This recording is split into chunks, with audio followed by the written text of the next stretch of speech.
prensas hidráulicas que comprimen el acero como si fuera plastilina, y secretos explosivos ocultos en el silencio de talleres especiales. Quédate hasta el final, porque descubrirás lo que jamás se muestra en público.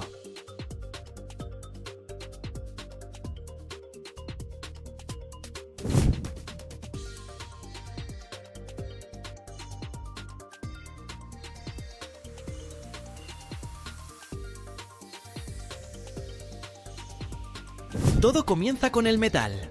A la planta llegan bloques especiales de acero aleado de alta calidad, llamados blooms. Son cilindros largos y perfectamente redondos, cada uno con un peso de cientos de kilos. Ese esqueleto será la base del proyectil. El primer paso es cortarlos en cilindros más cortos, cada uno destinado a convertirse en un proyectil. Es como cortar una salchicha, solo que aquí la herramienta es una sierra gigante que muerde el acero con chispas y rugidos. Luego tenemos esas pesadas rodajas de acero. Lo siguiente es el bautismo de fuego. Las envían a un horno de inducción, que es básicamente un microondas de alta tecnología para metal. Campos electromagnéticos atraviesan el acero y lo calientan desde dentro. En minutos, el metal frío y gris se convierte en una masa brillante, plástica, incandescente, a más de 1200 grados Celsius.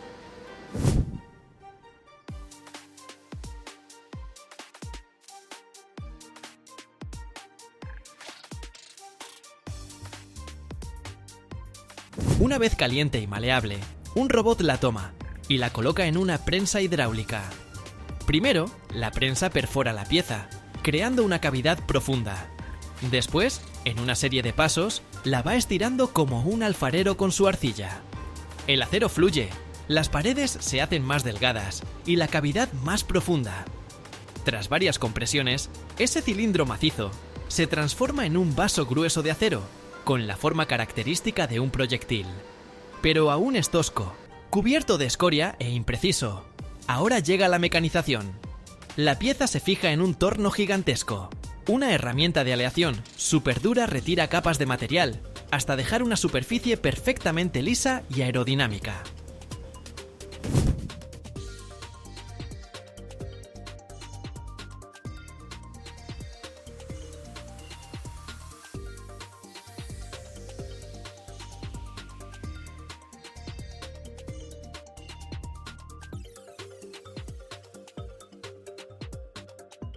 El torno controlado por computadora da forma al proyectil con precisión de centésimas de milímetro.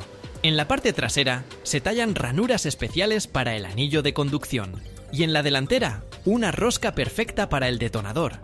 Sin embargo, el proyectil aún es blando. Para resistir el disparo necesita endurecerse. Se calienta de nuevo en un horno a unos 850 grados y luego se sumerge bruscamente en agua o aceite. Ese es el temple. El acero se vuelve duro, pero frágil. Para eliminar esa fragilidad, se realiza un revenido. Se calienta otra vez, a menor temperatura, y se enfría lentamente. Así el cuerpo del proyectil queda increíblemente fuerte, capaz de soportar la presión brutal de los gases de pólvora, pero con la suficiente tenacidad para no romperse en el cañón.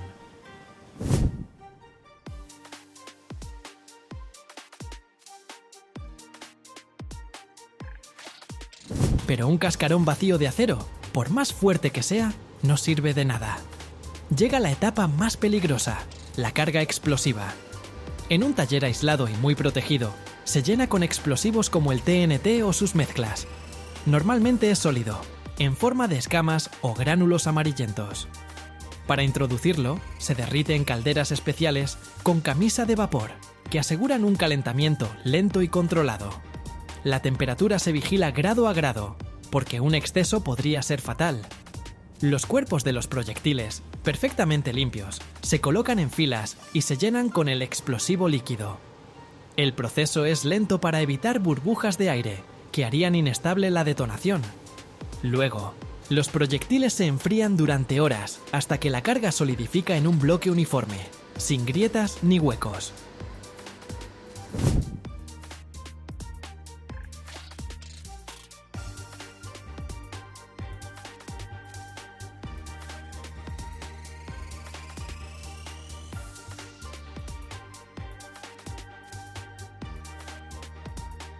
Mientras tanto, en otro taller aún más limpio y preciso, se fabrica el cerebro, el detonador o espoleta.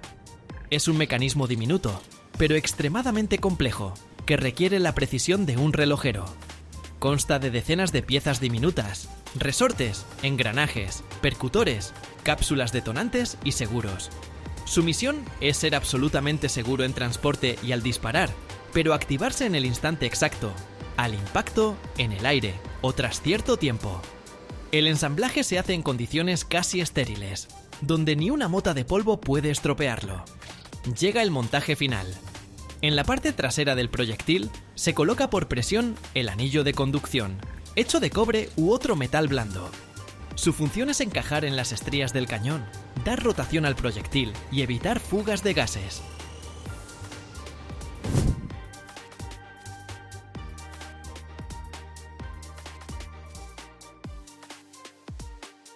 En la parte delantera, en la rosca, se enrosca cuidadosamente la espoleta ya terminada. Después, los proyectiles se pintan en color protector, normalmente verde oliva o gris, y se les imprime un marcado especial en blanco o amarillo. No son simples letras, es su pasaporte, indicando calibre, tipo de explosivo, lote y año de fabricación. Información vital para los artilleros. Finalmente, los proyectiles completos se embalan con cuidado en cajas de madera o tubos herméticos para protegerlos de la humedad y los golpes. La fabricación de las granadas de mortero es similar, aunque con diferencias. Sus cuerpos suelen hacerse por fundición en hierro, pues la presión del disparo es menor. Su forma es más redondeada, como una gota. Y la gran diferencia, en la parte trasera, llevan un estabilizador, una aleta con varias palas que mantiene el vuelo recto, como las plumas de una flecha.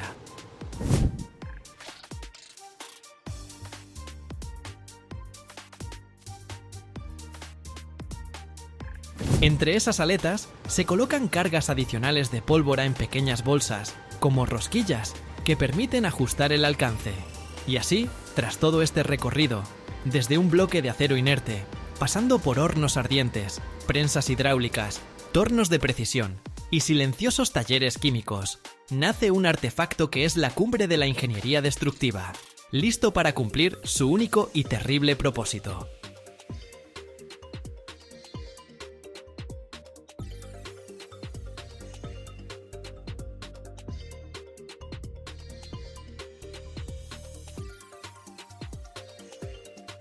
Imagínate una fábrica donde montañas de chatarra no son basura, sino el futuro. Cada año, la humanidad recicla más de 1.500 millones de toneladas de acero.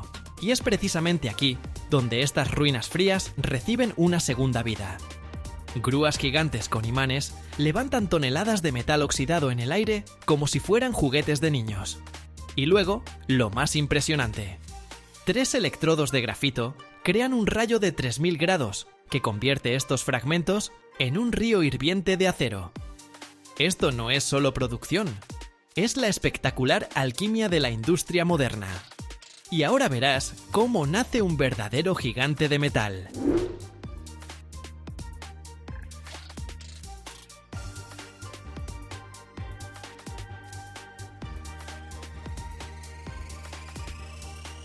En una enorme explanada, al aire libre que se extiende por hectáreas, yacen montañas de chatarra. Es el cementerio de viejos barcos, vagones de tren cortados, vigas de construcción y equipos industriales. Sobre estas colinas metálicas se elevan gigantescas grúas puente. En lugar de un gancho, tienen un enorme electroimán, parecido a un platillo volante. Con un zumbido, desciende sobre un montón de chatarra y, con un chirrido metálico, se le adhieren toneladas de acero. La grúa transporta esta cosecha y la deja caer en una enorme cesta de acero, llamada cesta de carga.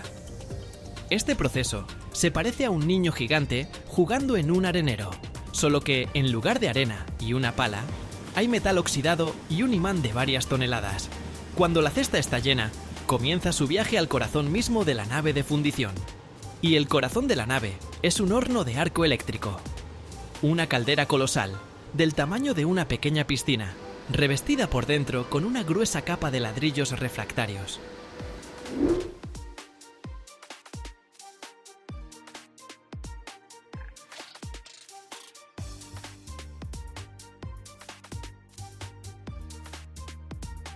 Desde arriba, sobre él, se ciernen 3 enormes columnas de grafito, tan gruesas como los troncos de árboles centenarios. Son los electrodos. La grúa lleva la cesta de carga hasta el horno, su fondo se abre, y, con un estruendo ensordecedor de avalancha metálica, toneladas de chatarra fría caen en su interior. La tierra tiembla con este impacto. Luego, una enorme tapa cierra el horno. Los 3 gigantescos electrodos descienden lentamente hasta que se encuentran a unos pocos centímetros de la superficie del metal. Y en ese momento, el operador aplica el voltaje. Entre los extremos de los electrodos y el metal, salta un arco eléctrico. No es una chispa, es un rayo continuo y cegador, que golpea con una fuerza increíble. La nave se llena de un rugido profundo y ensordecedor, parecido al de un avión a reacción despegando. La luz del arco es tan brillante que es imposible mirarla sin gafas de protección especiales. La temperatura en la zona del arco se dispara instantáneamente a 3000 grados Celsius.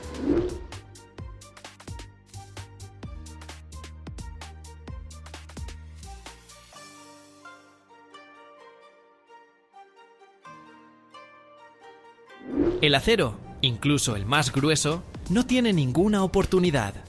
Comienza a derretirse, fluyendo hacia abajo en arroyos, como la cera de una vela. En 1 o 2 horas, toda esa montaña de chatarra fría se convierte en un lago hirviente y deslumbrante de metal líquido. En este momento, se añaden a la masa fundida aditivos especiales, elementos de aleación como manganeso, cromo, molibdeno.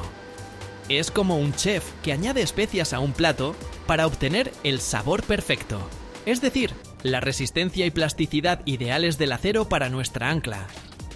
Mientras el metal se funde, en otra parte de la nave se lleva a cabo un trabajo no menos importante y minucioso: la creación del molde. No se pueden verter simplemente 100 toneladas de acero en cualquier cosa. El molde para un ancla es en sí mismo una enorme estructura de ingeniería. Se hace con una arena especial, mezclada con resinas aglutinantes.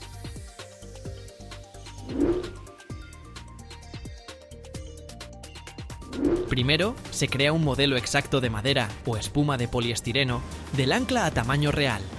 Luego, este modelo se cubre con arena en enormes cajas metálicas, llamadas cajas de moldeo.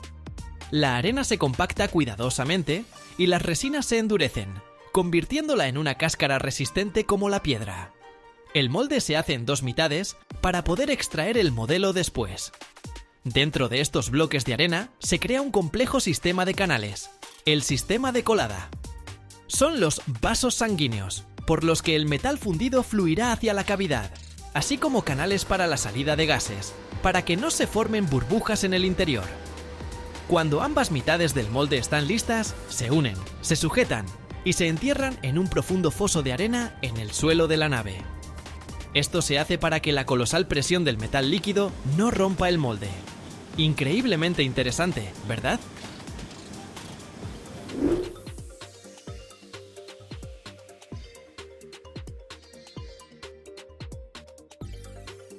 Y entonces llega el clímax. Una enorme grúa se acerca al horno de arco eléctrico. El horno se inclina y a través de un canal especial, en una gigantesca cuchara llamada cuchara de colada, se vierte con un rugido un río deslumbrante de acero líquido. La cuchara, también revestida por dentro con ladrillos refractarios, se eleva lentamente en el aire y flota sobre la nave, irradiando tanto calor que el aire a su alrededor tiembla. Se acerca al lugar donde, en el suelo, está escondido nuestro molde. Un operario, con un traje ignífugo plateado parecido al de un astronauta, abre la compuerta en el fondo de la cuchara. Y de allí, hacia abajo, se dirige un potente chorro de metal blanco y dorado. Es como si alguien vertiera un río de sol. Con un silbido ensordecedor y fuentes de chispas, el metal llena el sistema de colada y comienza a extenderse por la cavidad dentro del molde. Este proceso dura muchos minutos, hasta que toda la cavidad de 100 toneladas está llena hasta el borde.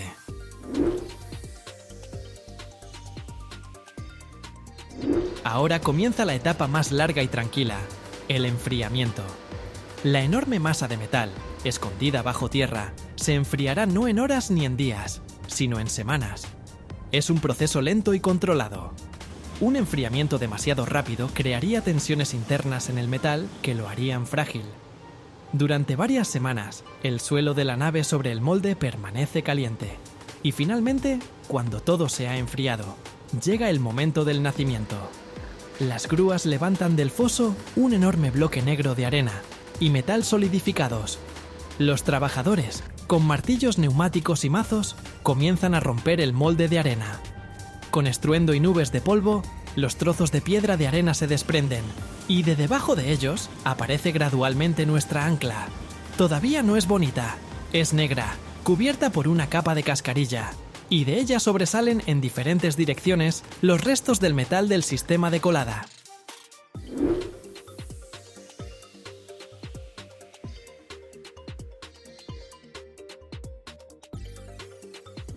Su superficie es áspera como el papel de lija. Comienza el acabado final. Los trabajadores, con cortadores de plasma que emiten deslumbrantes chorros de fuego, cortan todo lo superfluo. Luego, con enormes amoladoras, de las que saltan gavillas de chispas, limpian y alisan la superficie. Cada centímetro del ancla se comprueba con ultrasonido para asegurarse de la ausencia de grietas internas. Y solo después de este largo, caliente y ruidoso camino, nace un titán de metal perfecto, liso e increíblemente resistente. Se carga en una plataforma especial de múltiples ruedas y sale lentamente por las puertas de la fábrica, listo para comenzar su servicio en el fondo del océano, sosteniendo silenciosamente una de las mayores creaciones de las manos humanas.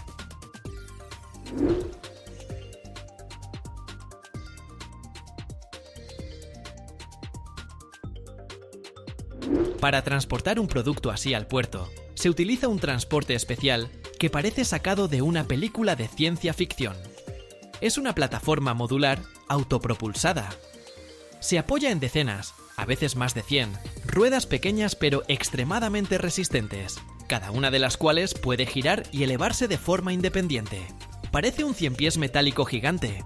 Con la ayuda de la hidráulica, esta plataforma puede colocarse debajo del ancla, elevarse un poco, despegándola del suelo, y lentamente, a la velocidad de un peatón, llevarla al puerto más cercano capaz de recibir tal carga. Este movimiento es toda una operación especial. La ruta se calcula de antemano, se comprueba la resistencia de cada puente, y a veces se corta el tráfico en las carreteras. Esta lenta procesión, acompañada de luces intermitentes y especialistas técnicos, es un espectáculo en sí misma.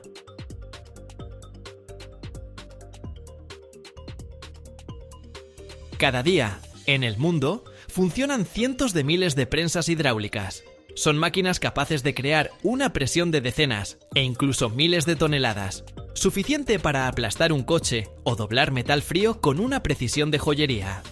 Y todo esto, gracias a un simple principio que conoces bien por las jeringuillas o las pistolas de agua. El secreto está en que un pequeño esfuerzo, a través del aceite, se convierte en una fuerza imparable.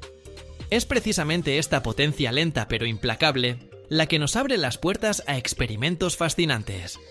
Desde la destrucción de un ladrillo o una bola de bolos hasta desafiar a los propios diamantes. Así que, prepárate para ver cómo la naturaleza de los materiales revela sus secretos bajo presión. Hoy nos sumergiremos en el mundo de una fuerza absolutamente imparable, pero al mismo tiempo, increíblemente tranquila. Olvídate de los rápidos golpes de un martillo o de las explosiones. Hablaremos del rey de la presión lenta pero inevitable, la prensa hidráulica.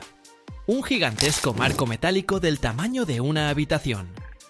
De arriba a abajo cuelga un cilindro de acero macizo, pulido hasta un brillo de espejo, y abajo, sobre una base igualmente maciza, yace una gruesa placa de metal. Todo parece inmóvil y tranquilo. Pero dentro de esta máquina se esconde una fuerza capaz de aplastar fácilmente un coche, o, por el contrario, doblar un trozo de metal con una precisión de joyería. El secreto de esta máquina es ridículamente simple y genial a la vez, y te encuentras con él todos los días.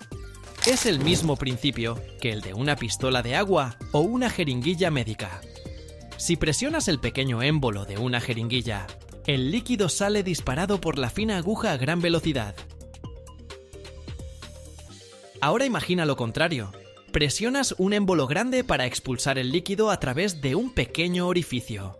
En la prensa es lo mismo, solo que en lugar de agua se utiliza un aceite especial que es prácticamente incompresible, y en lugar de tus dedos, un potente motor eléctrico y una bomba. La bomba crea una pequeña presión en un cilindro pequeño, pero esta fuerza, a través del aceite, se transmite a un enorme cilindro principal. Como el área del cilindro grande es cientos de veces mayor, la fuerza con la que presiona hacia abajo también se multiplica por cientos. Un pequeño esfuerzo se convierte en una presión titánica e imparable de decenas, cientos o incluso miles de toneladas. Veamos qué puede hacer esta máquina. Empecemos con algo creativo: el doblado y el estampado. Como esta lámina de acero plana y fría de varios milímetros de grosor. En la placa inferior de la prensa se coloca un molde especial, una matriz, que tiene, por ejemplo, una ranura en forma de V. Desde arriba, sobre la lámina, bajará un punzón, una cuña con la misma forma de book.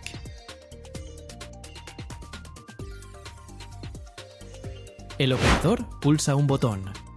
No oirás un fuerte golpe.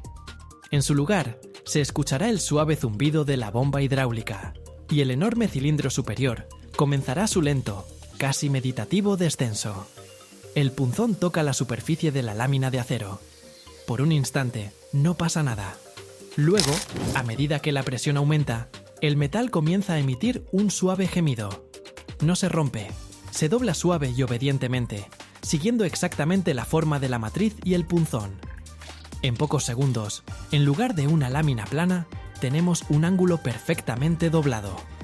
La prensa lo hace con tal facilidad, como si no fuera acero, sino un trozo de plastilina. Y ahora, el estampado. Esto es aún más genial. Así se hacen, por ejemplo, las piezas de la carrocería de un coche. Se toma una enorme lámina de metal plana y se coloca entre dos moldes macizos que replican exactamente las complejas curvas de, por ejemplo, una puerta o un capó. La prensa, lentamente pero con una fuerza colosal de miles de toneladas, se cierra. Y el metal, sin otra salida, literalmente fluye, llenando cada hueco y cada curva del molde. Un minuto después, la prensa se eleva con la misma lentitud y aparece una pieza perfectamente formada que sería imposible de crear de ninguna otra manera. Pero, por supuesto, lo más espectacular que hace la prensa es destruir. Y aquí su lentitud e inevitabilidad se revelan en todo su esplendor. ¿Qué pasará si ponemos un ladrillo rojo común bajo la prensa? Primero, la placa superior tocará su superficie. La presión comenzará a aumentar. El ladrillo es un material frágil. Los primeros segundos no ocurrirá nada. Luego se oirá un crujido apenas audible, y por la superficie correrá la primera grieta, fina como un cabello. Un instante más, y con un fuerte y seco crujido, parecido al de una rama seca al romperse, el ladrillo no explotará, sino que simplemente se desmoronará, convirtiéndose en un montón de polvo rojo y pequeños fragmentos. ¿Y qué pasará con algo más resistente, como una bola de bolos? Está hecha de una resina de polímero muy dura para soportar miles de golpes. La prensa baja, toca su superficie perfectamente lisa. La presión aumenta. 10 toneladas, 20 toneladas. La bola aguanta, pero luego se oirá un agudo y penetrante sonido, como si se rompiera un cristal, y por la superficie negra se extenderá una telaraña de grietas blancas. La prensa continuará su movimiento implacable, y la bola, con un gemido profundo y visceral, comenzará a destruirse. No se hará añicos, sino que parecerá colapsar sobre sí misma, convirtiéndose en una mezcla de fragmentos afilados como el vidrio y polvo negro. Es una deconstrucción lenta y metódica. ¿Qué pasaría si pusiéramos bajo la prensa una pila de varios libros gruesos de tapa dura? La prensa comenzaría a presionar. Primero, exprimiría todo el aire de entre las páginas. Luego, rompiendo con un crujido las tapas de cartón, comenzaría a comprimir el propio papel. Las fibras de celulosa se destruirían y se compactarían hasta un límite increíble. Los libros dejarían de ser libros. Se convertirían en un único bloque sólido, casi petrificado, donde las páginas se fusionarían en una sola masa. Quizás incluso se exprimiría el resto de la humedad y la tinta de imprenta. Sería un artefacto creado por la presión. ¿Y si pusiéramos allí el mineral más duro de la Tierra? ¿Un diamante? Todo el mundo sabe que un diamante es difícil de rayar, pero es frágil. La prensa no lo rayaría. Simplemente presionaría. Y en algún momento, cuando la presión alcanzara el punto crítico para su red cristalina, el diamante no se doblaría ni se derretiría. Simplemente explotaría. Con un clic increíblemente agudo, alto y fuerte, parecido a un disparo, se convertiría instantáneamente en una nube del más fino polvo brillante y diminutos fragmentos. Toda su legendaria resistencia desaparecería en un instante. ¿Y qué pasaría si intentáramos aplastar algo líquido? Por ejemplo, una lata de acero herméticamente cerrada con agua. Este es un experimento muy interesante. Al principio, la prensa aplastaría fácilmente la lata hasta que se encontrara con el agua. Y como el agua, como sabemos, es prácticamente incompresible, la presión dentro de la lata comenzaría a aumentar a valores astronómicos. El metal de la lata se tensaría, se estiraría y en algún momento no aguantaría. Pero no sería una simple destrucción. En algún punto débil, por ejemplo, en la costura, se formaría un pequeño agujero, y de él, con un silbido supersónico, saldría un chorro de agua increíblemente fino y potente, capaz de cortar incluso una tabla de madera. Sería una demostración de la física de los fluidos en estado puro. Así pues, la prensa hidráulica es una herramienta que nos permite ver cómo se comportan los materiales al límite de sus posibilidades. No tiene prisa, pero su fuerza es imparable. Puede crear formas complejas con una precisión increíble y destruir los objetos más resistentes con una eficacia fría y metódica, mostrándonos la naturaleza de las cosas en su forma más pura y comprimida.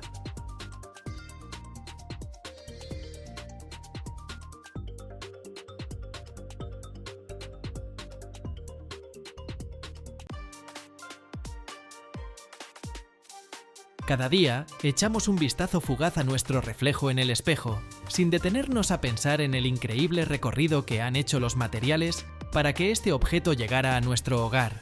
¿Sabías que detrás de tu espejo se esconde una historia que comenzó en las profundidades de las minas mexicanas en el siglo XVI? Cómo el mineral gris oscuro llamado acantita se transforma en plata pura y luego en una superficie reflectante que nos permite vernos a nosotros mismos. En México, el país que produce más plata que cualquier otro y que representa alrededor del 20% de la oferta mundial, se encuentra la mina de plata más grande del mundo, ubicada en una región árida. Desde que comenzaron las excavaciones, en 1566, en la mina de Proaño se han extraído 30.000 toneladas de plata. Incluso después de tantos años, la mina sigue produciendo más de 1 millón de kilogramos de plata al año. Los mineros buscan acantita, un mineral de color gris oscuro, en esta mina a una profundidad de 400 metros. Para completar el complejo y posiblemente peligroso proceso de extracción de la acantita, los trabajadores deben emprender un viaje arduo hacia los sitios de extracción. Las condiciones extremadamente calurosas y húmedas, junto con los sistemas de túneles mojados, hacen que este trabajo sea muy difícil. A lo largo de 15 kilómetros, a diferentes profundidades, se encuentran los yacimientos de plata. Para extraer continuamente el mineral de estas fuentes, los trabajadores deben abrir nuevos túneles de 3.000 metros cada mes.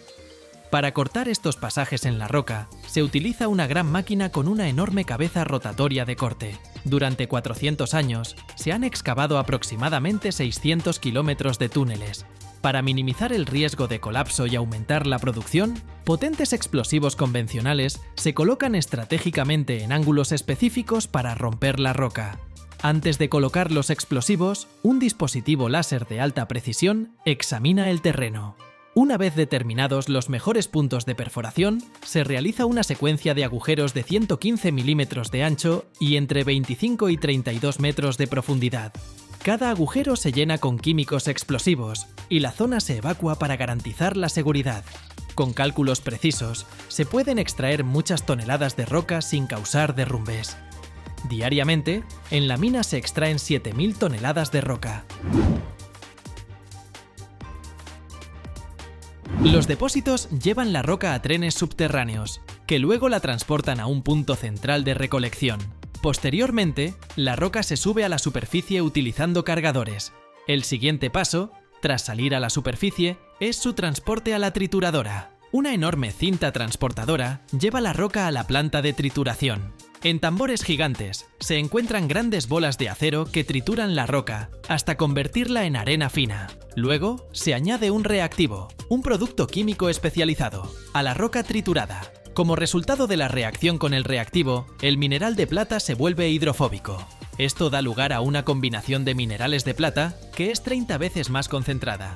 Esta mezcla se transporta 300 kilómetros hasta la planta de refinación METMEX, a pesar de que solo contiene un 2% de plata.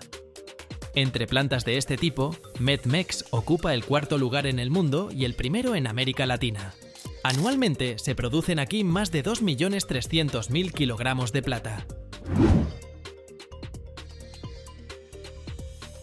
Pura y en un 1% de oro. El proceso para separar la plata del oro implica verter el metal fundido en placas, que luego se sumergen en una solución de nitrato de plata. Al añadir electricidad a la solución, la plata migra hacia la placa con carga negativa, mientras que el oro se queda en la placa con carga positiva. El fabricante de espejos recibe la plata una vez que ha sido purificada a un nivel suficientemente alto. El vidrio es el primer paso en la creación de espejos, y la arena de cuarzo es el elemento clave para fabricarlo. La arena debe tener un alto contenido de sílice y estar libre de arcilla, polvo u óxidos metálicos. Para facilitar el proceso de fabricación, se usa carbonato de sodio como fundente, lo que reduce la temperatura de fusión de la arena de cuarzo. El vidrio se vuelve más resistente y duradero al añadirle caliza. Cuando las proporciones de estos ingredientes se han ajustado correctamente, se colocan en un horno de fusión capaz de soportar temperaturas muy elevadas. El vidrio, una sustancia viscosa, se forma cuando la mezcla se calienta a más de 1700 grados Celsius en el horno. 15 toneladas de este vidrio se transforman en su forma final dentro de un crisol. El vidrio se extrae del horno una vez que se ha fundido completamente y se han eliminado todas las impurezas. El equipo de moldeo se enfría con agua para evitar que se rompa, mientras el vidrio fundido fluye continuamente sobre él. El vidrio se enfría de manera gradual a medida que sale del baño de enfriamiento, cuya temperatura comienza en 600 grados Celsius, para eliminar las tensiones internas y reducir el riesgo de roturas o deformaciones. Dependiendo del tamaño y grosor del vidrio, este proceso de enfriamiento puede durar varias horas o incluso días. El siguiente paso es el corte y la inspección del vidrio. Primero, el vidrio se corta verticalmente con un rodillo de carburo de tungsteno, y luego se divide en tiras que se preparan para la siguiente fase. Cuchillas recortan los bordes de las láminas de vidrio mientras se mueven por la cinta transportadora. Los recortes caen en un canal para su reciclaje. Con cuidado, las láminas de vidrio se trasladan a la sección de control, donde se colocan de manera vertical para su inspección. Los inspectores examinan cada hoja minuciosamente bajo lámparas fluorescentes, buscando defectos como burbujas, inclusiones, rayones, manchas, entre otros. En esta etapa se detectan los defectos que afectan la calidad y apariencia del vidrio. El fabricante de espejos recibe el vidrio empaquetado una vez que ha superado la inspección. En la fábrica de espejos se aplica una capa fina y uniforme de plata en un lado de las láminas de vidrio, convirtiéndolas en espejos. Para obtener nitrato de plata, la plata sólida se disuelve primero en ácido nítrico. Tras ser descargadas de los camiones, las láminas de vidrio se someten a una limpieza exhaustiva para eliminar cualquier rastro de polvo, suciedad, aceite u otros contaminantes. Se rocía una fina capa de óxido de cerio, un polvo de minerales de tierras raras y agua sobre el vidrio. Después de esto, los aceites y otros contaminantes se deslizan de la superficie, dejándola brillante. La limpieza de cada panel de esta manera toma aproximadamente 1 minuto. El siguiente paso consiste en utilizar agua desmineralizada caliente a alta presión para enjuagar el vidrio y eliminar cualquier residuo de contaminantes. Para garantizar la seguridad de los metales que se aplicarán posteriormente, se emplea agua desmineralizada. Con el fin de asegurar que la plata se adhiera bien al vidrio, el primer metal que se aplica es estaño líquido. El uso de estaño como base es necesario porque la plata no forma enlaces directos con el vidrio. Cuando la plata líquida entra en contacto con el estaño sólido, se solidifica gracias a un activador químico, que también se incluye en la mezcla. En esta técnica, se aplican aproximadamente 700 miligramos de plata por cada metro cuadrado. Para convertir la plata en una forma metálica, se rocía un químico reductor sobre la superficie. El recubrimiento de plata transforma el vidrio transparente en un espejo una vez que se solidifica y enfría. Los excesos de plata se enjuagan y se eliminan adecuadamente. La cantidad de plata aplicada se controla cuidadosamente para obtener el grosor necesario de la capa reflectante, lo que varía según los requisitos del producto y la capacidad de reflexión deseada. El recubrimiento de plata se protege con 2 capas de pintura aplicadas en la parte posterior del espejo. Estas 2 capas brindan protección adicional una vez que el recubrimiento de cobre ha evitado el deslustre. Se elimina completamente cualquier residuo de cobre. Luego, el panel se seca en un horno a una temperatura de 71 grados centígrados durante aproximadamente 75 segundos, eliminando toda la humedad restante en la superficie. En la siguiente etapa, el panel pasa por un sistema de cortina de pintura, una máquina que aplica pintura de manera continua sobre la cinta transportadora para proteger la capa de plata de daños y corrosión. Durante este proceso, el lado cubierto con cobre debe estar hacia arriba. La capa de plata se recubre y protege de los elementos externos con una capa de pintura, generalmente de color gris, que le da opacidad. Por último, el espejo pintado se hornea a una temperatura de 99 grados centígrados durante exactamente 1 minuto y 45 segundos, tiempo suficiente para que la pintura se seque. El siguiente paso es la aplicación de una segunda capa de pintura, esta vez en un tono diferente. El tiempo de secado de esta capa es el doble que el de la primera, a una temperatura de 118 grados centígrados. Para eliminar los residuos de metal del espejo, se utiliza un baño ácido. Finalmente, el espejo se coloca en posición vertical para que, durante la inspección, se puedan eliminar todos los defectos, incluidos los posibles burbujas. Luego, las placas de espejo se cortan y moldean de acuerdo con las especificaciones, utilizando una máquina de corte controlada por computadora. Para pulir los espejos, se emplea un disco metálico de carburo de alta resistencia. Para crear un espejo esférico, la máquina dibuja cuadrados en la placa utilizando herramientas especiales y, a partir de esos cuadrados, traza los círculos. Los operarios primero separan los cuadrados y luego proceden a recortar los círculos. Los espejos se embalan con extremo cuidado para garantizar su integridad durante el transporte y la manipulación después de que se han completado el corte y el pulido.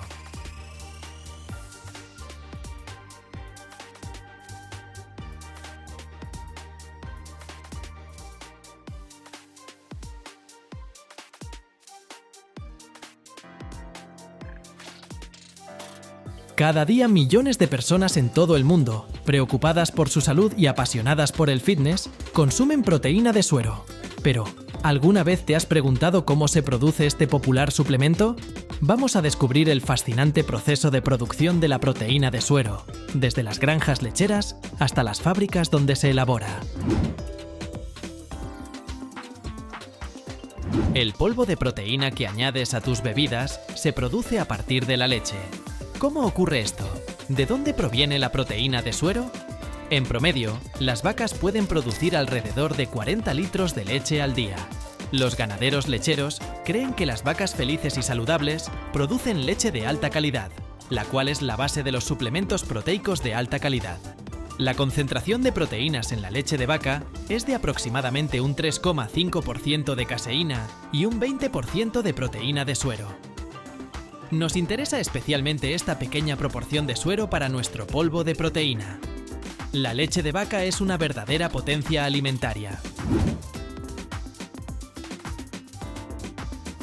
El uso de máquinas automatizadas para ordeñar hace que el proceso sea sencillo. Estos dispositivos comprimen suavemente las ubres de las vacas 2 veces al día, garantizando un procedimiento rápido y sin dolor para los animales. La leche recién recolectada es rica en nutrientes, incluyendo proteínas, grasas, carbohidratos y minerales. Pero, ¿qué sucede con esta leche después de que sale de la granja?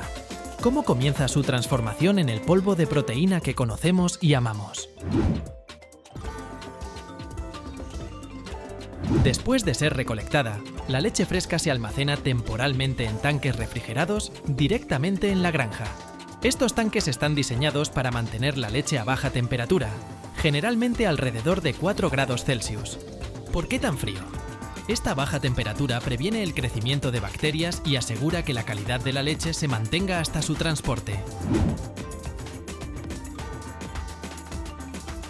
Cada día, camiones cisterna refrigerados llegan a las granjas para recoger la leche.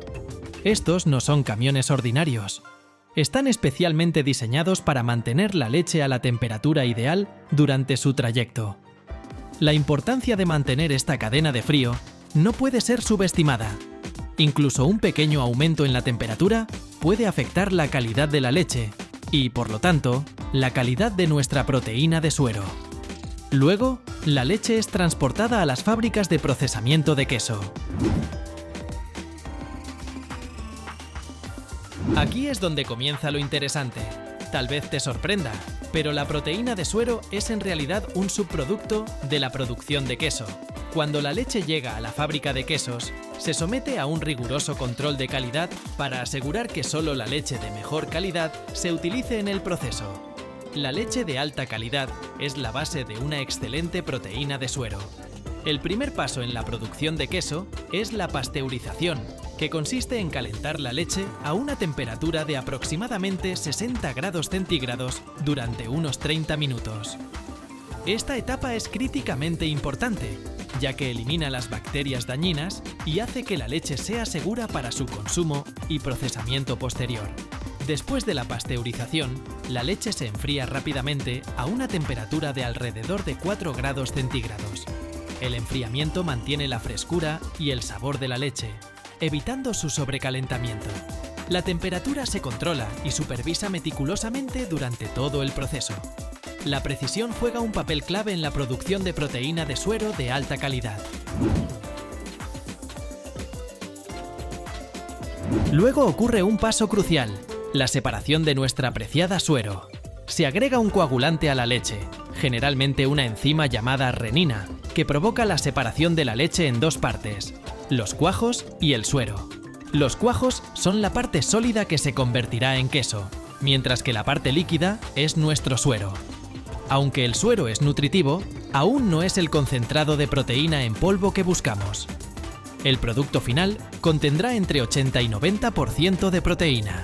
Por lo tanto, el suero pasa por varios pasos de filtración para aumentar la concentración de proteína. Luego, el líquido se somete a ultrafiltración, donde el agua, la lactosa y algunos minerales se eliminan a través de membranas microporosas, reteniendo las moléculas más grandes de la proteína de suero. El secado y la transformación en polvo son las etapas finales de este proceso. Una de las formas de lograrlo es mediante el uso del proceso de secado por atomización. En este método, el líquido se pulveriza en una gran cámara con aire caliente. A medida que las gotas caen a través del aire, el agua se evapora casi instantáneamente, dejando pequeñas partículas de proteína de suero en polvo. El proceso se regula cuidadosamente para evitar que el calor dañe las proteínas. Es fundamental eliminar el agua, manteniendo al mismo tiempo el valor nutritivo y la funcionalidad de las proteínas del suero. En esta etapa, el polvo de proteína puede ser mejorado mediante la adición de otros componentes, como el concentrado de proteína de suero, que generalmente contiene un 80% de proteína. El aislado de proteína de suero contiene más del 90% de proteína y está casi completamente libre de azúcares naturales de la leche, lactosa y lípidos. Durante el proceso, se añaden sabores como vainilla, chocolate, fresa o aromas más exóticos para mejorar el sabor. Después de esto, la proteína de suero, ya sea con sabor o sin él, se envasa. Métodos rigurosos de control de calidad se aplican en cada etapa de este proceso. Para producir 1 kilogramo de proteína de suero en polvo, se necesitan aproximadamente 200 litros de leche, siendo la leche de vaca la fuente más común. Los investigadores están explorando fuentes alternativas de proteína de suero, como la fermentación microbiana, lo que podría revolucionar la industria. Las producciones modernas prestan cada vez más atención a los aspectos ecológicos.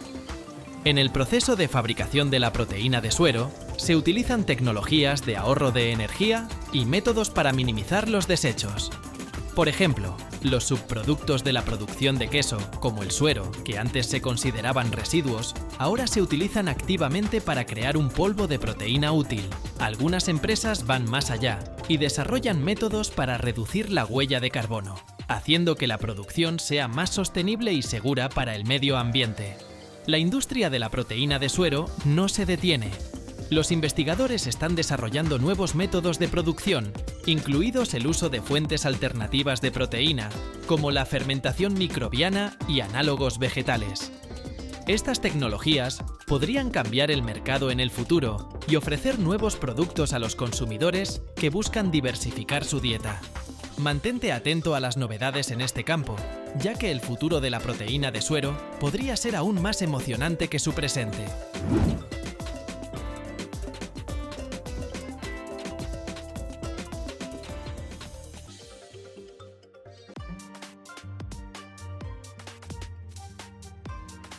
Esto es Nigeria. Aquí, la empresa Free Recycle recicla 500.000 llantas al día y es una de las primeras compañías en el reciclaje de llantas. Para comenzar a cortar y triturar el caucho en bloques para parques infantiles y caminos de acceso, los trabajadores primero quitan los alambres de acero. El material que queda después de este proceso es más suave y flexible. La empresa Free Recycle fue fundada por Ifedolapo Runsewe en 2018. En las instalaciones de la empresa se almacenan más de 1 millón de llantas. Sin embargo, esta es solo una pequeña parte del problema. Cada año, las personas desechan casi 1.000 millones de llantas. En la mayoría de los países, simplemente se acumulan en vertederos, ya que su reciclaje se vuelve costoso y complicado. Estas acumulaciones pueden contribuir al desarrollo de la malaria en Nigeria, ya que en las llantas se acumula agua estancada, lo que sirve como lugar de reproducción para los mosquitos. En Lagos y sus alrededores, el mayor megápolis de Nigeria, se concentra más de la mitad de todos los automóviles del país. Las llantas viejas, con toda probabilidad, terminan en manos de un técnico callejero como Samuel. Todas las llantas que no puede reparar, las guarda y vende a la empresa Free Recycle. Por cada llanta recolectada, Samuel y otros propietarios de talleres reciben aproximadamente 30 centavos. El cargamento de hoy será almacenado en un estacionamiento detrás de la fábrica de Free Recycle, que tiene una extensión de 2,5 acres. Nadie pensó que Ifedolapo podría convertir una montaña de llantas en dinero cuando comenzó a planear la creación de la empresa. Otros la consideraban loca. Sin embargo, ahora cuenta con un equipo de más de 100 personas y la empresa recibe solo 16 centavos por cada llanta reciclada. En octubre de 2022 se recicló la primera llanta. La primera tarea es extraer los alambres de acero incrustados en el caucho. El debider es una máquina que retira estos alambres en aproximadamente 20 segundos, y fue una de sus primeras inversiones.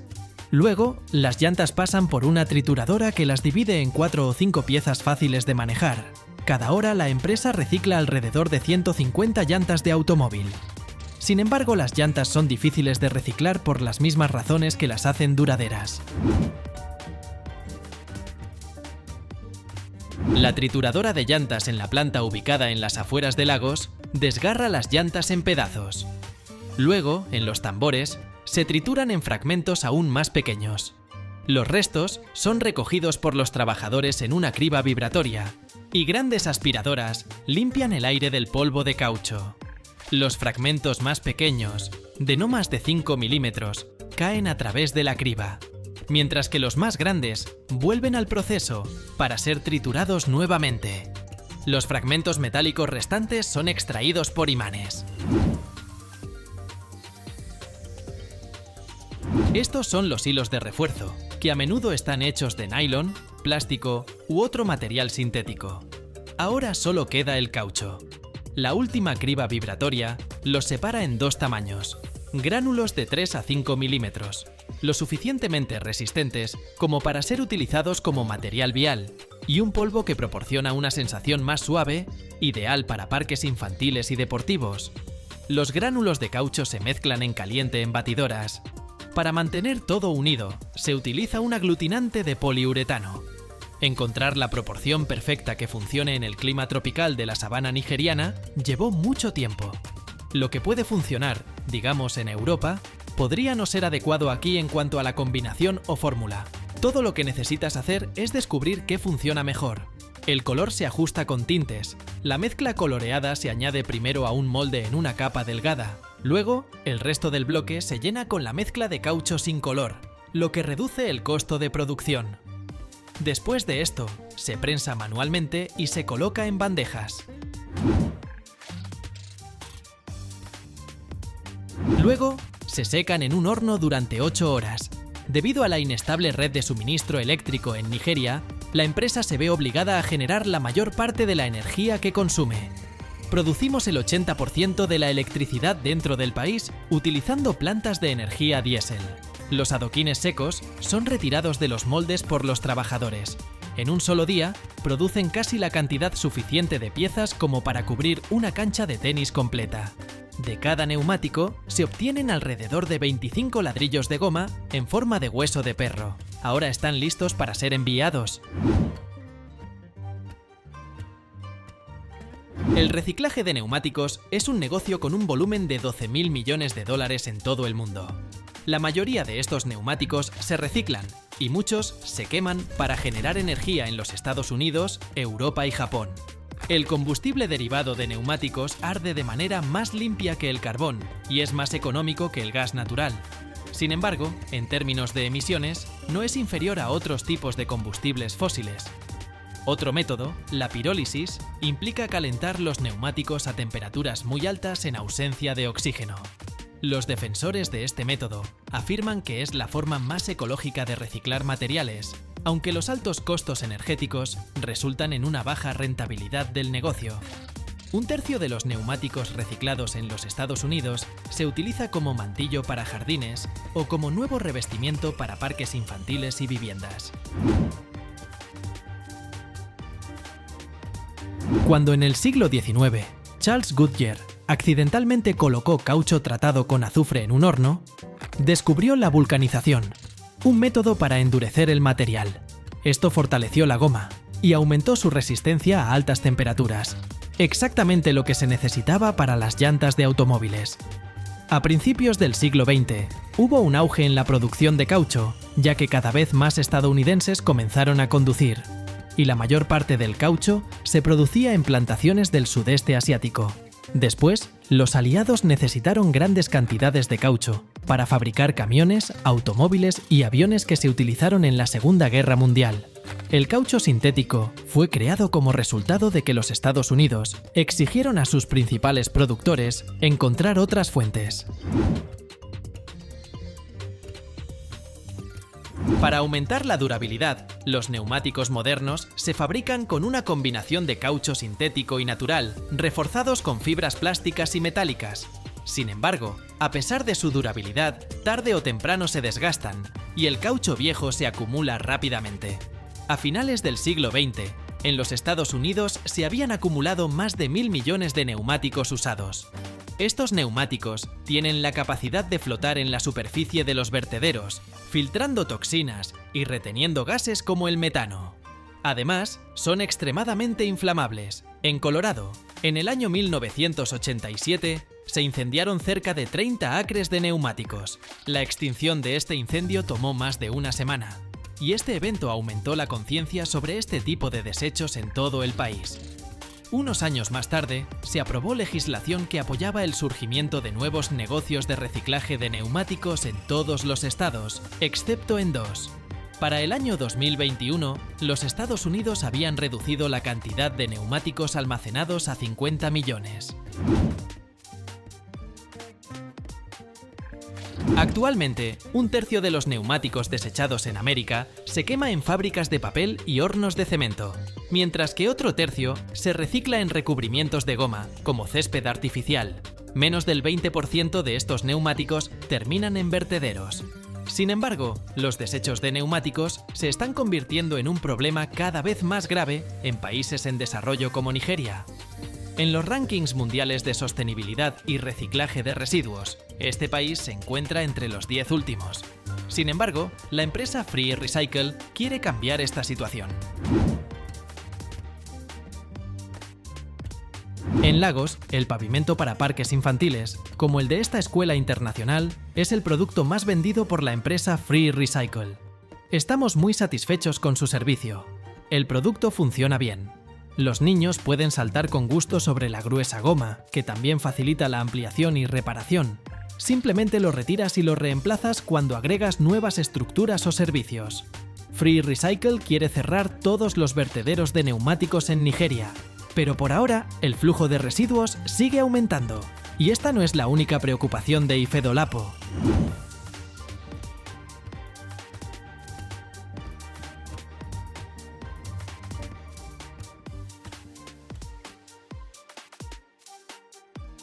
Anualmente, en el mundo se desechan 1.300 millones de toneladas de alimentos. Mientras tanto, empresarios de todo el mundo están ideando soluciones creativas para utilizar los desechos como combustible, como, por ejemplo, un argentino que convierte los residuos de una fábrica de sidra en productos biológicos para asar, una aldea indonesia que recicla las aguas residuales malolientes de los productores de tofu en gas para cocinar, y un innovador de Sierra Leona que fabrica briquetas a partir de cáscaras de coco. Nos embarcamos en un viaje internacional para descubrir cómo las personas aprovechan las oportunidades que brindan los alimentos desechados en todo el mundo. Cada día, en el mercado de Bowenpally en Hyderabad, India, quedan sin vender 10 toneladas de productos. Pero en lugar de terminar en un vertedero, estos alimentarán edificios, lámparas y una cocina para 800 personas que utiliza energía para cocinar. Los vegetales grandes primero se trituran y se envían a una cinta transportadora. También hay vegetales podridos. Transportarlos a casa es demasiado costoso, por lo que se desechan. El triturador los desmenuza aún más en trozos más pequeños y uniformes después de que llegan a la cinta transportadora. En un solo día, procesa el equivalente al consumo anual de vegetales de 150 indios.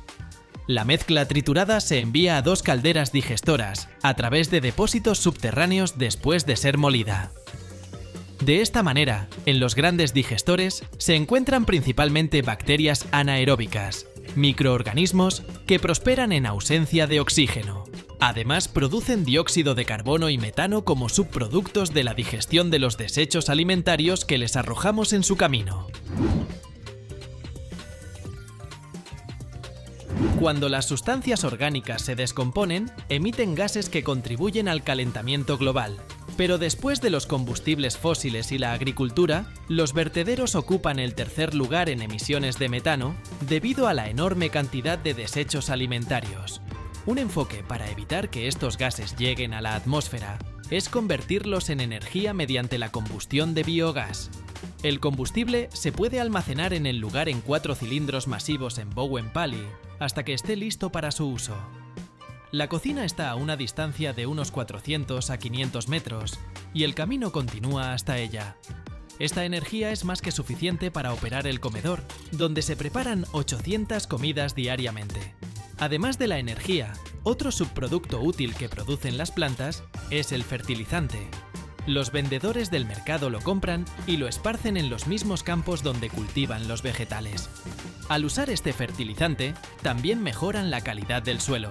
Sus cosechas se vuelven más productivas. Dado que los vegetales orgánicos son muy costosos en estos días, la cosecha también se vende a un precio más alto. Por ejemplo, el arroz orgánico y otros productos similares.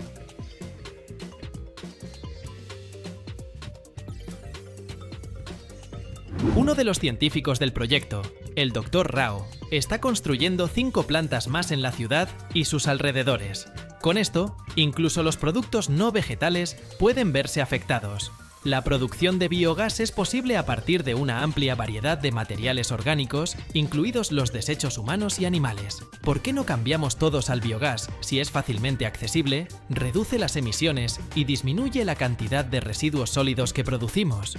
En pocas palabras, mantener el uso de combustibles fósiles es económicamente más rentable para la mayoría de los países. En comparación con el gas natural, el precio del biogás en América del Norte es aproximadamente 5 veces mayor. 20 centavos por galón no ayudarán a competir con lo que llamamos gasolina en los Estados Unidos. En regiones como Asia, la diferencia de precio es menos notable y es inferior a $2 por unidad. Muchas personas y gobiernos estatales han comprendido recientemente que estas iniciativas no solo son factibles, sino que India ha desarrollado tecnologías propias que pueden satisfacer sus necesidades. En muchos países de Europa y África se están construyendo nuevas instalaciones y en Dinamarca se ha construido la planta de biogás más grande del mundo. Una empresa israelí ofrece un dispositivo para producir biogás en el propio jardín. Reemplazar el gas natural con biogás es imposible. La demanda de energía supera la cantidad de desechos. Sin embargo, en un aspecto tiene una ventaja sobre el gas natural. Como resultado, se reduce la cantidad de basura en los vertederos. Los Estados Unidos, que desechan entre el 30 y el 40% de los suministros de alimentos, están perdiendo una gran oportunidad. El biogás es preferible a simplemente desechar el exceso de alimentos. Opinan incluso los agricultores que sufren pérdidas debido a las cosechas no vendidas. Los ingenieros que trabajan en el proyecto de Bowen Pally cruzan los dedos, esperando que su trabajo sirva de ejemplo para otros. Para hacer la vida más sostenible, es necesario implementar iniciativas similares y no solo para uno mismo. En 20 o incluso 10 años, la situación debería mejorar un poco. Bolas de coco. El comerciante Alhaji Sirajba de Sierra Leona busca convencer a las personas de dejar de usar carbón vegetal y empezar a utilizar briquetas hechas de cáscaras de coco. Bajo esta sustancia pegajosa podría esconderse la solución a un problema mortal. A la edad de 17 años, la familia adoptiva de Alhaji falleció en un deslizamiento de tierra. La pérdida de raíces de los árboles, que estabilizan el suelo durante las tormentas fuertes, contribuyó al aumento de la frecuencia de desastres naturales como este. En interés de la conservación de los árboles, Alhaji planea crear y vender su propio combustible alternativo. Si hablamos de golosinas portátiles, los habitantes de Freetown adoran los cocos. Al final del día, los vendedores quedan con una montaña de cáscaras que deben desechar de alguna manera, lo que representa un desafío costoso. Cada semana, la empresa Alhaji Ruksal Trading recolecta alrededor de 2 toneladas de desechos de coco. Planea aumentar esta cifra a 20 toneladas para finales del año 2024. Durante aproximadamente 7 días, los trabajadores limpian y secan la cáscara y la pulpa. El siguiente paso es introducirlas en un contenedor de acero. Los cocos triturados en polvo se mezclan con agua y una sustancia, cuya composición no se revela, para obtener un adhesivo. Después de que el extrusor produce troncos rectangulares resbaladizos, se requieren 3 o 4 días de secado. Los tubos para narguiles serán su destino final. Los fumadores de narguilé son sus clientes más leales hasta ahora. Diariamente, la empresa Ruxal Trading produce media tonelada de briquetas y en promedio puede ganar hasta $4.500 por mes. El precio por kilogramo es de 70 centavos. A pesar de que arden 4 veces más que el carbón vegetal común, su precio es 4 veces mayor. Para reducir la deforestación, el siguiente objetivo importante de Al-Hadji es aumentar las ventas de sus briquetas de coco, de manera que puedan utilizarse como combustible para cocinar. Dependiendo de la época del año, emplea entre 10 trabajadores permanentes y 40 temporales. Hace aproximadamente 15 meses, amplió el ámbito de actividad de su empresa. La empresa Ruxal Trading también cría y vende pollos. Según su madre, soñaba con ser empresario desde la infancia. Pero cuando, a la tierna edad de 12 años, Al-Hadji se convirtió en el sostén de su familia, todo eso parecía lejano. Con el objetivo de apoyar a su familia, dejó su ciudad natal. Durante 4 años fue un marginado, hasta que finalmente encontró trabajo y fue acogido por una familia amorosa. El número de fallecidos superó las 1.100 personas y otras 3.000 se vieron obligadas a abandonar sus hogares. A Al-Hadji solo le quedaban unos pocos dólares. Los deslizamientos de tierra mortales eran una amenaza constante, pero estaba decidido a encontrar una solución. 10 años antes de la catástrofe en África, cientos de personas murieron por deslizamientos de tierra. Al-Hadji comenzó a buscar soluciones para detener la deforestación como si fuera una bombilla. Buscando en YouTube, encontró un video donde propietarios de empresas de todo el mundo creaban briquetas de biomasa como alternativa al carbón vegetal y la leña. Refinando su fórmula, comenzó a ahorrar dinero para un costoso extrusor mecánico. En el año 2020, recibió premios en concursos de Harvard y la ONU por su plan de desarrollo empresarial. Además, consiguió varios nuevos clientes en el Reino Unido y Alemania. Los habitantes de Freetown siguen utilizando leña para cocinar. La alternativa al carbón vegetal no solo la desarrolla Al-Hadji, sino también muchas otras empresas. José Alberto Aramberri y Cristina, una pareja argentina, utilizan los subproductos de la sidra para crear troncos de biomasa. Alto Valle es un lugar en la valle donde se unen 3 ríos, lo que lo hace ideal para huertos de manzanas y peras. Solo la industria de la producción de sidra de manzana genera más de 75.000 toneladas métricas de subproductos al año en el país. Pomace, así se llama este subproducto de frutas, es la base de la empresa de José, Biot. Trajo a casa una muestra seca para experimentar, y así comenzó todo. Se dio cuenta de que los orujos se podían quemar. Sin embargo, el verdadero desafío era cómo convertir una gran cantidad de frutas húmedas en troncos. Como los productores de sidra, como Marcelo García, a menudo están encantados de que alguien se lleve su sidra, tenía suficientes recursos para experimentar. Esta sidra se elabora con frutas que habrían sido desechadas si no se hubieran utilizado. Las frutas se transportan a la molienda a través de una tubería dentro de las instalaciones. Para triturar las frutas se utiliza un molino al que llega una cinta con cubetas.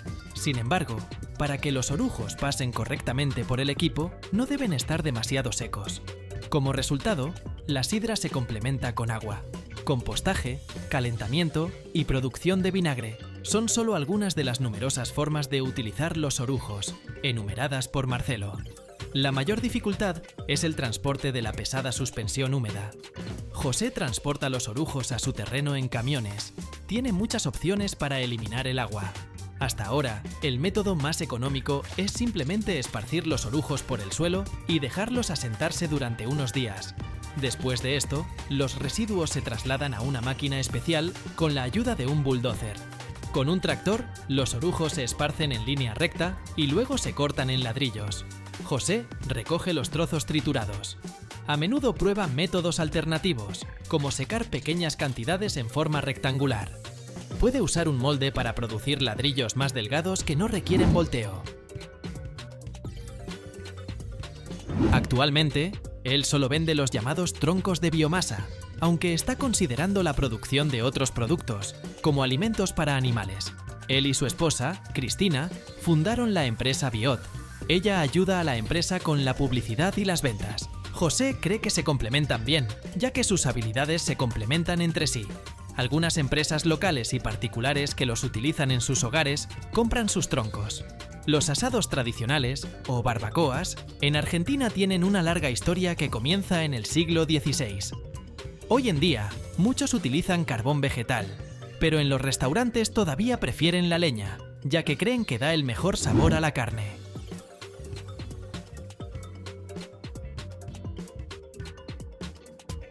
Carne de res a la parrilla con biot, según José, no se distingue en sabor. La quema de troncos de biot tiene el mismo impacto en la calidad del aire que la quema de leña normal, y producen aproximadamente la misma cantidad de energía. José también afirma que el precio es el mismo.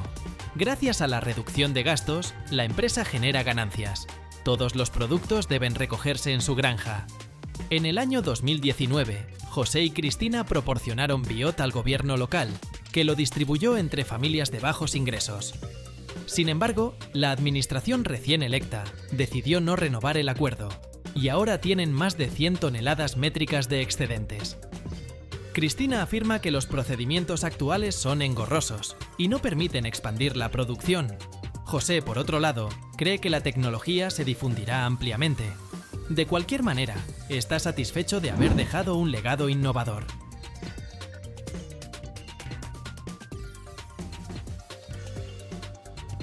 Un grupo de personas en Indonesia ha encontrado una fuente alternativa de energía para sus hogares, reciclando el agua sin olor del tofu en combustible para sus estufas. El biogás de tofu se ha convertido en una opción viable en un país donde el suministro de electricidad es un problema serio.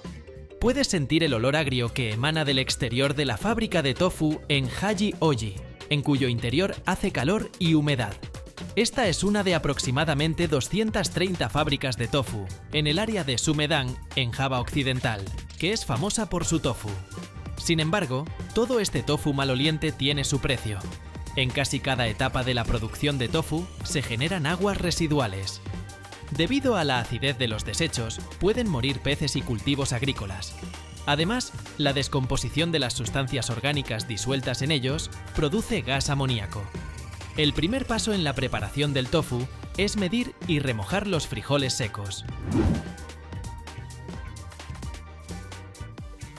Yusuf lleva 18 años haciendo tofu aquí. Antes de cocinar, muele los frijoles remojados. En enormes ollas se cuece la pasta de frijoles. Si la mezcla no queda del todo bien, los trabajadores la revuelven de nuevo. Luego, como explica el narrador, la suspensión se cuela a través de una gasa. El agua se acumula en los desechos.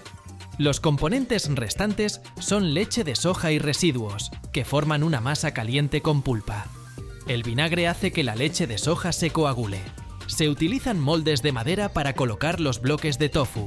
Para eliminar el exceso de líquido, se usan pesos pesados. De 1 kilogramo de tofu se obtienen 33 litros de desechos líquidos que contienen suero y vinagre. Hace 5 años, la fábrica de tofu vertía todos sus desechos en el río cercano. Sin embargo, recientemente la situación ha cambiado. Junto al clúster de la fábrica de tofu, se ha instalado una planta de biogás, y las aguas residuales se dirigen directamente a ella. Desde su apertura en el año 2017, el técnico Pepen Sopendi es responsable de la producción de biogás en esta instalación. Parte del agua, purificada en la planta, se recicla y regresa al río. Otra tubería transporta los desechos más concentrados a un estanque de almacenamiento. En estos 6 contenedores oscuros y elevados, los desechos se convierten en biogás. Con la ayuda de bombas, las aguas residuales del estanque de almacenamiento se bombean al primer reactor. Luego, los especialistas introducen bacterias anaerobias, capaces de descomponer materia orgánica sin acceso a oxígeno. Las bacterias en el sistema de 6 reactores descomponen las proteínas de soja en gas metano. Aunque el personal técnico alimenta diariamente los reactores con biomasa, todo el proceso de fermentación lleva alrededor de 20 días. Las partículas sólidas restantes se pueden utilizar para hacer fertilizantes. Esta planta en Sumedang es una de muchas en todo el país que fueron diseñadas y construidas por Neni Sintawardani, En las últimas 4 décadas se han construido alrededor de 50.000 plantas de biogás en Indonesia. Estas instalaciones son mantenidas conjuntamente por la comunidad. Sin embargo, el gobierno de Indonesia subvenciona estos proyectos. En otras regiones también hay instalaciones más grandes que convierten el biogás en electricidad. Las oportunidades surgen gracias a la insaciable demanda de tofu en el país. Ahora, con 56 hogares conectados al gasoducto de biogás, la planta en Sumedang podrá satisfacer una demanda aún mayor. Una de las casas pertenece a la familia Hidayah, incluyendo ADD. El gas de los desechos de tofu es lo que ella usa para cocinar tofu hoy en día. Sin embargo, el enfoque circular no está exento de inconvenientes. Para mantener el flujo de biogás, las aguas residuales de tofu deben producirse, recolectarse y fermentar diariamente. Los trabajadores de la fábrica tienen solo unas pocas horas por la mañana y por la tarde para entregar el biogás a las casas de los residentes. El gas natural está disponible solo para algunos residentes de Indonesia. Debido a las 17.000 islas que componen el país, no es tan sencillo instalar un gasoducto. Más del 60% del consumo de energía del país proviene del carbón.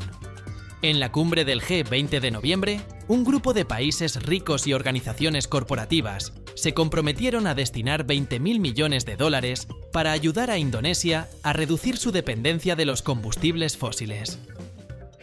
Las pequeñas plantas de biogás, como esta, son potencialmente importantes.